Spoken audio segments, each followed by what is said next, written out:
Thank you very much. Can you hear me okay? I guess so. Excellent. Right, so thank you very much, Cornelius. I'm here today, very kindly been invited to talk about a very large topic, as has been mentioned, Brexit and the regulatory challenges. So I've got 25 minutes or less than that now, because we did start a little late, Cornelius, to do 28 slides. So I will try my very best to get through them a little slowly, but clearly at the same time. So yes, well, when I when I first was asked to present, I thought this sounds fine. I'm in the UK, as you gathered. I'm from the UK. It surely can't be too difficult. But when I started to look into the topic, I realised this is a very large topic indeed. So hopefully, yeah, I've got to look at that as well. So I've split the talk into five sections. So I've got to look back here because I can't see on that screen there. So I'm going to talk a little bit about the timetable. So really, how did it happen? Well, what was the time frame? And then a little about the geography. So where do these regulations actually apply to? You've probably heard of the Northern Ireland Protocol. If you haven't, you've got that to look forward to. Well, what is the difference? The key changes from admin and technical. So what's the basis of the changing of the regulations? And then a little more detail, as is in my resume, to talk about REACH, CLP, detergents, cosmetics, and biocides. And then the final one, really a topic more for discussion, the good, the bad, and the ugly, I've called it. What happens next? So,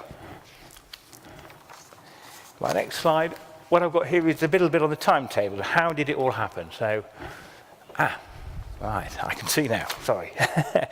So yes, in June 2016, the UK had a referendum, which had been promised for some time. However you might decide what you feel of the outcome was close, but nevertheless was to leave the EU. So in March 2017, the Prime Minister triggered what's called Article 50, which all member states had that opportunity to do so for a 2-year countdown for leaving. March 2019, the government realised that we'd run out of time to do this, so they requested an extension, as you can see there, till 30th of June. We then realised this is going to take a lot longer than anybody had really thought. So a second extension was requested until the 31st of October. And then again, in October, it was realised this isn't going to happen in time, so we eventually settled on a date of 31st of January 2020, and then the UK leaves the EU on the 31st of January 2020, as I say, and enters the transition period. And that ended on the 31st of December in the same year, 2020. So, this has taken a bit of time. We've had 3 goes, the UK has, or GB has. Why has it taken so much time? You would like to have thought that it's a simple process. We have a rule, there is an Article 50, it's all written down there. Well, this is some of the reasons why perhaps it's taken so much time. David Cameron was in power from 2010. He triggered the vote, the vote of whether the UK should remain or leave the EU. He was quite disappointed and perhaps didn't try too hard. And when the vote came through that we narrowly wished to leave the EU, he decided that wasn't for him. That was not his. That wasn't his stance. So he resigned from being the Prime Minister. So Theresa May took power, and she had the very difficult task of trying to negotiate the Brexit deal. And in 3 years, she struggled to do that. And in July 2019, she'd had enough as well. So then a gentleman that if you do know any of these, he's probably the chap you've heard of the most. Boris Johnson joined the party, so to speak, and his motto was "Get Brexit done." So he did lots of other things, had parties in COVID times, that sort of thing, but he did get Brexit done. However, he had a number of political issues and perhaps rule breaking, or certainly not being entirely full with the truth. So he was voted out by the MPs, by his parliamentary party, and in September Liz Truss joined us. So, well, what I was doing when I was asked to make this presentation, I prepared some slides in late August. I had to amend them in early September, when Liz Truss was voted by the parliamentary party to become the new Prime Minister of the UK. However, she had a budget which seemed to be very difficult to understand. The banks, the economies didn't understand how she was going to fund the next round of spending. So I had to change my slide again last week. And Rishi Sunak is now in power. So he is an accountant. He's not perhaps very exciting, but he knows numbers. So hopefully he will help the UK move forward in all aspects, including, of course, how we do our business with the EU. So my next slide here is really just a little outline to show where do the regulations apply. We have this terminology of Britain, the UK, Great Britain, the Northern Ireland, Ireland, etc. So I'm going to use this pointer now, I think. I can do that. So I think I'm going to use it. Oh, there it is. I can see it here, not here. I don't know how that works, Cornelius. No matter. Basically, you should burn all right. Yeah. Oh, yeah. There we go. There we go. Oh, yes. Well, it's very small. It's very small. Anyway, fine. I'll just look up that instead. So, yeah. So basically, United Kingdom of Great Britain and Northern Ireland is on the first slide here. Is actually 3 territories. You can see them all there. Sorry, it's actually 4 territories. So when we talk about United Kingdom, that is the 4 territories. When we talk about Great Britain, particularly, we have the 3 territories on the 1 island. And when we talk about Britain and Ireland, on the slide over here, then we have the 3 territories in the landmass of Britain, and then the 2 territories in Ireland. We have Northern Ireland, which is still associated to and attached and part of Great Britain, Republic of Ireland, an entirely separate country. So where do those regulations apply in relation to that map? So if you are selling your product into the landmass that is England, Scotland and Wales, then the UK regulation applies. If you are selling your product into Northern Ireland, so that tiny bit, remember on the previous slide, the little bit that's attached to the landmass of Ireland, then you are selling your products with compliance to the EU regulation. And obviously, the EU regulation applies to anywhere else. So that is the confusion we see is that for sales into Northern Ireland, if you are selling your products in Northern Ireland from, I give up with that, from England, Scotland and Wales, you apply the UK regulation. If you're selling your products in Northern Ireland and you are based in the EU, as I'm sure the audience is here today, then you are still allowed and we must comply with the EU regulation. So a little bit confusing, more on that as we go through the slides. So we have this odd section called Northern Ireland, as you saw there, and we have a special position for Northern Ireland, and it is titled the Northern Ireland Protocol. So this was set up really as a political tool. There is a lot of political and religious history in the 2 parts of the island, Southern Ireland era and Northern Ireland. So what the Brexit agreement ended up including was this Northern Ireland Protocol. It was a bit of an afterthought, but effectively it's necessary. It's designed so that we don't have a hard border between the 2 countries in the island of Ireland. Hopefully it's a little clearer. This is very challenging to implement. As you can imagine, the GB authorities have 2 lots of regulation to comply with. So if you are, so they have to ensure local supply is compliant with EU regulation if I was to sell in Northern Ireland, and UK regulation, GB regulation, if I'm to sell in the mainland. So the Northern Ireland Protocol at the moment, hopefully this slide explains a little bit. In order to avoid a hard border at the moment, we have a border check. We have checks in the ports of Northern Ireland. So when the mainland GB is importing into Northern Ireland, there is checks on the ports as products are imported. They are checked for UK regulation and for EU regulation compliance. Assuming that they pass those checks, then they can be moved into the Republic of Ireland. So they can go over from Northern Ireland to Southern Ireland. So this is complicated. I think it's complicated, and I'm not there on the customs border.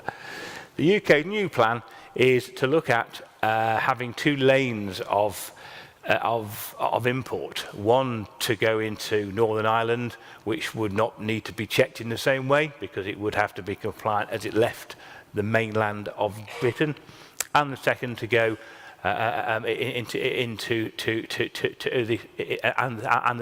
second to go into Southern Ireland, where there would be checks that the products were compliant with the EU law.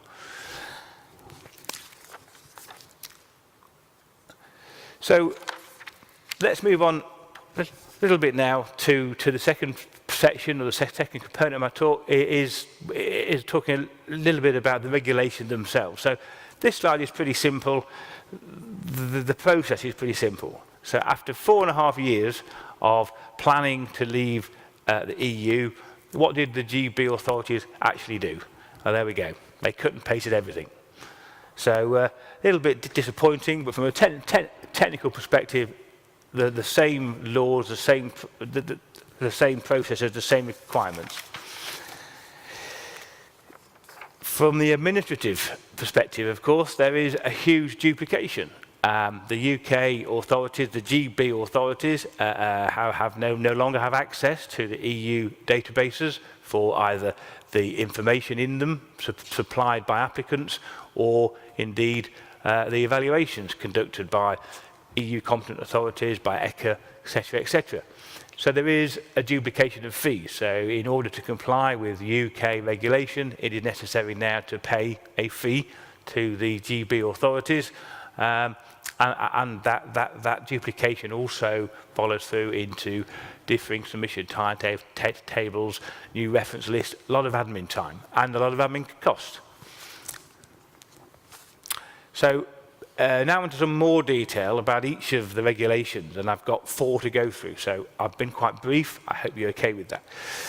So GB compliance for REACH. So here is some statutory instruments, regulation numbers. The withdrawal from the EU then transferred most chemical laws, in fact most laws, into GB law by way of called a statutory by way of a statutory instrument. This is just a different name for a GB version of a law.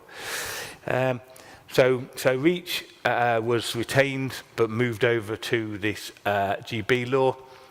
So UK REACH, as it's called, and EU REACH are separate, entirely separate and independently, but they effectively, from a technical perspective, at this moment in time, have to have the same requirements. So UK REACH regulates chemicals placed on the market in the GB. And as I mentioned earlier, the Northern Ireland Protocol, this special measure, means that for products sold, for chemicals sold into Northern Ireland, then EU REACH still applies. Just as a bit of just as an interesting aside, as we go through the regulations, you'll see everything else is called GB. GB cosmetics, GB detergents, GB biocides, GB plant protection, etc., etc. REACH was one of the first regulations that the authorities looked at preparing into UK law, and the story has it that this was done right at the start of the vote when the UK had voted to leave the EU, and at that time the government hadn't considered the political and social issues of the Northern Ireland Protocol. So that is why it's called UK REACH, whereas everything else is GB and Northern Ireland. So anyway, So, UK REACH, as I mentioned, is the same principle, one substance, one registration. So this idea of a joint registration remains, and the idea of a lead registrant as well. Of course, we all know the complications and indeed the legal implications of having lead registrants and data sharing. All this has to happen again, just for GB. So we haven't got there yet, more on that later, but we're starting. So as I'm sure those of you that do import chemicals into the GB market, it was necessary to have an only representative agreement if you haven't got an entity already based in GB. And then we have this transitional provisions, as we mentioned, where we have up to 6 years or the UK authorities have given themselves. It's their timetable, not ours. 6 years, up to six years to decide on what a UK REACH requirement should be. The industry obviously feels it should be as similar as possible to EU, and there's consultations underway now. But at the moment, we're not quite sure what's going to happen and what's going to be required. Right, I'm very aware of the time now. CLP compliance. So CLP, again, cut and pasted of the regulation. The EU CLP regulation transferred into GB law. And that is pretty much where we're at. There is not a lot of differences in the requirements, the regulatory requirements at this moment in time. The HSE, the UK authority, has given itself within the regulation options to change classifications, change product, change substance classifications, which will impact on labelling and use of those substances. And we've already seen in the 17th ATP, there is 1 or 2 substances now that the UK is having GB, it has a different opinion on the classification. So that is going to impact on both both substance use and of course labelling. So if we move on to biocides, the BPR, GB BPR, replaces the EU BPR in England, Scotland and Wales, as we said earlier. So basically the same thing, cut and pasted. The regulation, the requirements again are just the same as they are for the EU.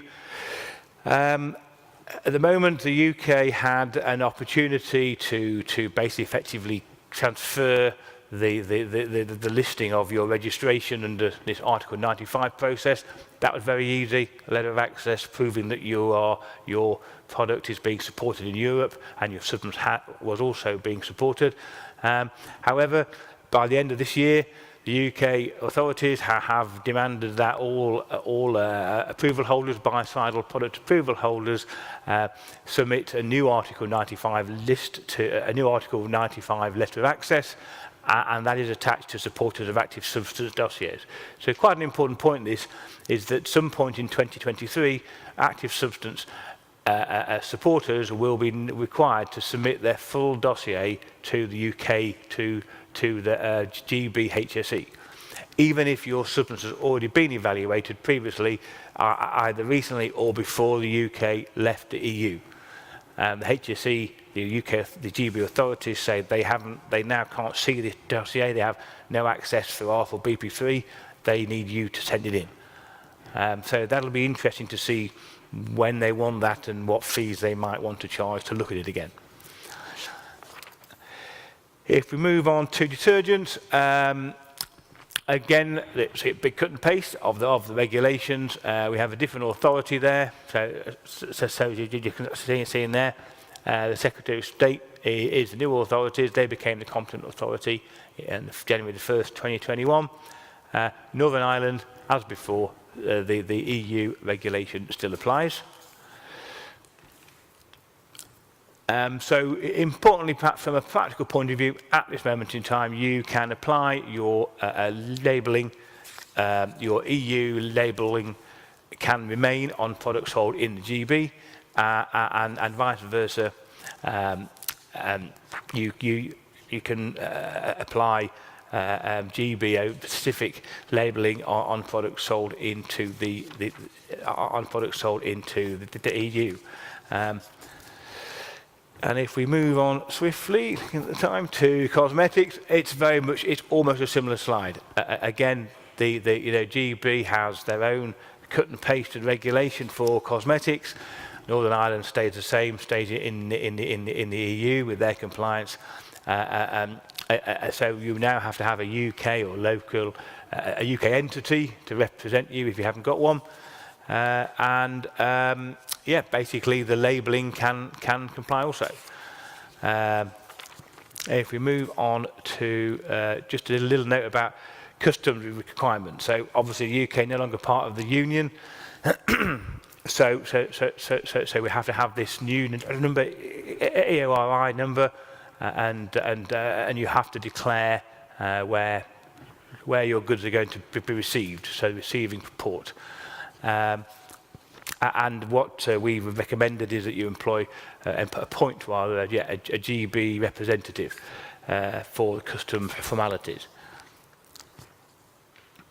So an example of that, just one case study. I've not mentioned any particular product or client, but we see this very often. You can send we've used an example of four packages from GB into the EU to one address. Two have arrived in a good amount of time. One was returned back. Customs said, this isn't compliant, and one was lost, presumably in the back of a warehouse somewhere. We see it an awful lot. I mean, the problem is it's very much misunderstood. Customs authorities are finding the regulations challenging themselves. They often don't understand the regulations, and of course, when they spend time to look at the paperwork or even look at the product itself, if it's sat in a warehouse, you're paying a lot of money for that to be sat there. So there is a lot to learn throughout the supply chain, not just as here, putting it onto the market. It's those that are checking the market itself and checking for compliance. So that was the whistle-stop tour of the 4 regulations. So further divergence or harmonisation. So this is now the thing to talk about at the coffee break, perhaps. It's just some of it's my opinion, but either way, it's well, where do we go next, really? What happens next? So this slide here is just trying to indicate how the maths will make sense. An extra cost, an extra fee, whether it's administrative fee, whether it's new data or new formatting of data, the UK, the GB needs to understand. There is 65 million people in GB. There's about 450 in the EU. We need to be proportionate. The cost to supply the GB market needs to be proportionate to the market size. And so, yes, it's simply for you guys, anybody supplying the market, it's cost versus value. So I've just used a representative slide here to say there's 27 member states in the EU. Most of the cost to supply all of those states is in one set amount. In the UK, in the GB, the cost has to be proportionate to the market size. The administrative fees are going to be similar. The evaluation fees for example, for biocidal active substances, they're going to be into 3 figures, 100,000 euro or more, the same as the EU. The authorities, the government, has to really appreciate the value of this, or the cost versus the value, because that's how commerce is, of course.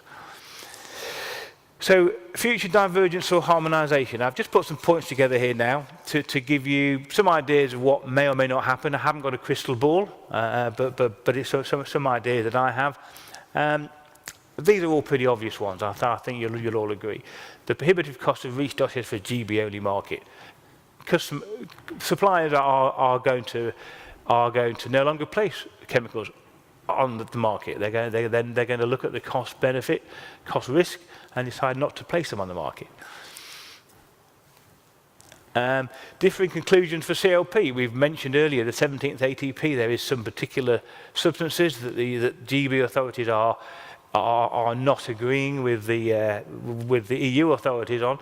That's going to impact on both classifications of the mixtures that contain those substances, but also, of course, may lead to restrictions in uses, particularly consumer uses for some substances if they're more harshly classified in GB than in if they're more harshly classified in GB than Europe.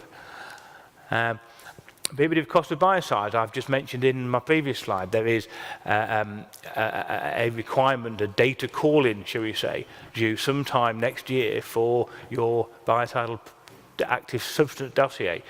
And then there's going to be a fee for GB to look at there's going to be a fee for the GB to evaluate that.